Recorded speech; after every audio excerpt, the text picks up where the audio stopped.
শিক্ষকতার বেতন ভাতা, বউয়ের বকা যাতা, কেন আসলাম শিক্ষক পেশায়, নিত্য দেই ব্যথা।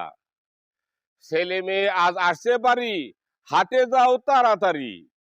বধূ আমার কহিল ডাকিয়া, আনতে হবে বাজার করিয়া। 2 কেজি পোলাও চাল, সবজি আর তেল ডাল, গরুর গোশত 2 কেজি, আনবে একটা ইলিশ, খাওয়াবো বাজি। 1 কেজি মাছ নহে ফাঙ্গাস, মিলিমিশে খাইবো হবে উল্লাস। ভুলে যেও না মেয়ের পছন্দের স্যুট কি, টাকায় যদি না কোলাই, আনতে হবে বাকি।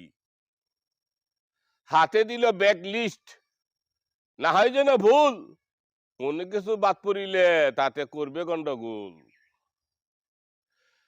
বাকি চাইব দূরের কথা, আগের পাওনাই দিবে ব্যথা। পকেটে টাকা 1,500, লাগে আমার 3,000। সব দোকানদার পাওনাদার, যদি করে না, হাতের মোবাইল বিক্রি করবো, কাউকে বলবো না।